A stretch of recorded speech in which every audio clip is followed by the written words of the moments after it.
Scuderia Ferrari reveals its hand and shows us the 2.0 version of the SF-24 single-seater, featuring the technical updates that will debut in the next round of the 2024 Formula One Championship, the Emilia Romagna Grand Prix at the Imola circuit.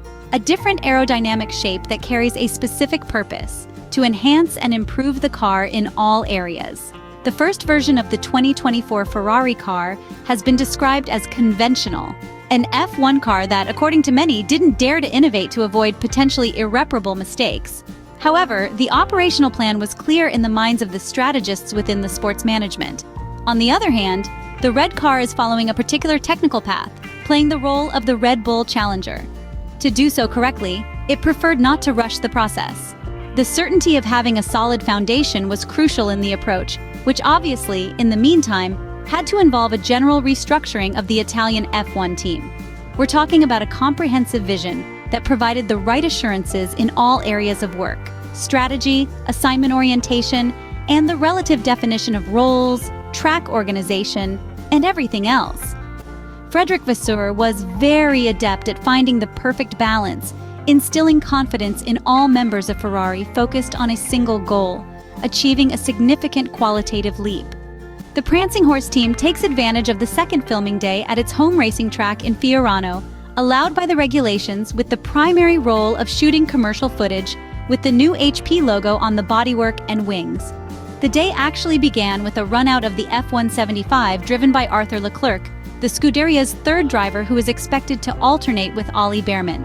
The Italian side takes this opportunity to evaluate the new aerodynamic package, which should enable the red car to make a significant leap in terms of performance and to hopefully challenge Max Verstappen's Red Bull, especially since the victorious McLaren in the Miami Grand Prix appears to have surpassed the SF-24 in raw pace. Team principal Frederic Vasseur has stuck to the planned schedule, with 3 major developments scheduled over the course of the 2024 Formula One season, with the first set to appear on track at the Enzo and Dino Ferrari circuit for the May Day in Italy, and Emilia Romagna Grand Prix next week. Technicians led by trackside manager Matteo Togninali will collect data to verify the full correlation between the wind tunnel, simulation systems, and the actual car driven by the 2 main drivers. A very useful test to obtain the initial feedback from the Spaniard and the Monegasque.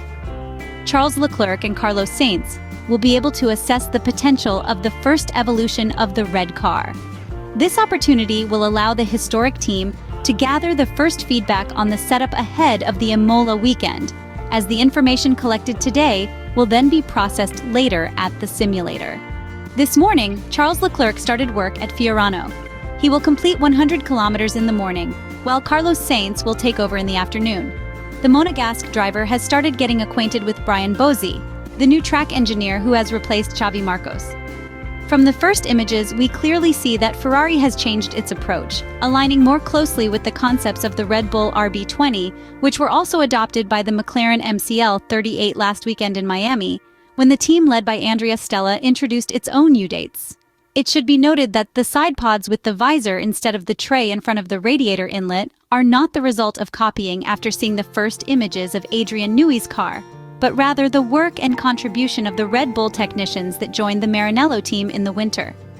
Some representatives from Milton Keynes, who arrived in Maranello in December, had previewed the RB20's innovations, which were then evaluated by the aerodynamicists.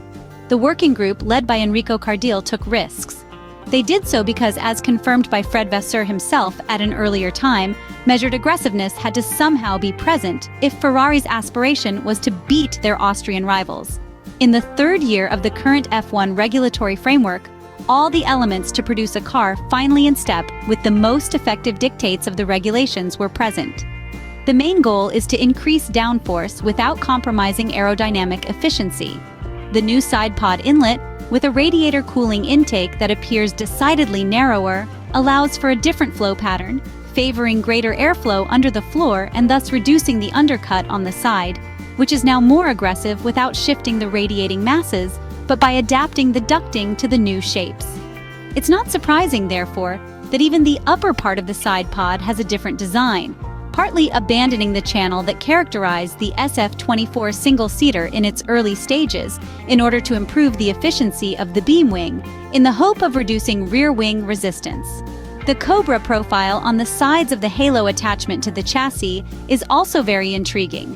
The aerodynamic element is now separate from the safety device and has a shape when viewed from the front that resembles the reptile in attack mode. Regarding the side pod area, the reshaping of the side pod inlets is evident. Freeing up as much space as possible in the undercut area is crucial in Formula One to gain valuable space. For this reason, the Ferrari SF-24 EVO adopts the Red Bull-style inverted tray with tapered mouths, aiming to increase the outwash effect of the car through the undercut. As for the upper part of the side pods, a configuration of the slides remains faithful to the concepts of the base model of the SF-24. The so-called bazooka area has been redesigned to be more bulging in the central part. It carries a smaller amount of hot air to dissipate at the rear, with an outlet opening where this element narrows significantly. Let's also focus on the floor, a fundamental macro component for generating aerodynamic load. The downforce generated by the floor is free and doesn't suffer from the high value of resistance generated by the incidence of the wings. The floor is completely new in every aspect, from the Venturi channel design to the diffuser, passing through the side areas. And this is the actual element that should allow the much sought-after leap in quality by the engineers, coordinated by Italian aerodynamicist Enrico Cardile. There is also a new front wing that works more in synergy with the new side pod aerodynamics. Ferrari is the last to bring innovations among the top teams. The Maranello technicians, they didn't want to reveal anything in the two races with the sprint race format. In reality, some ready-made parts were not mounted because they had not passed all the quality tests required by Ferrari's procedures. The feeling is that the Scuderia's reaction times are increasingly like an industry and less like a racing team. A characteristic that Red Bull Racing and McLaren have not wanted to lose, seeking in rapid growth one of the tools for advancement. At the Ferrari racing department, engineers and technicians proceed with caution and only want to bring solutions to the car that can provide a certified performance advantage.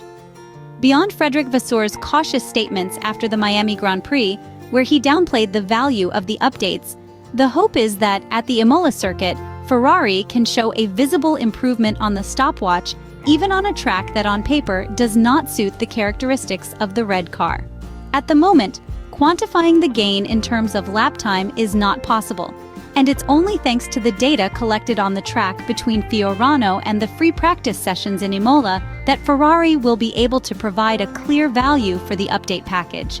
Undoubtedly, the expected advantage is important, as the adopted philosophies aim to significantly increase the value of the Italian car. As always in Formula One, validating an upgrade, especially if it's as substantial as in this case, the timelines are not always very rapid. Therefore, all we can do is wait for the 7th round of the 2024 Formula One Championship to confirm the effectiveness of the work done by the Maranello technical department.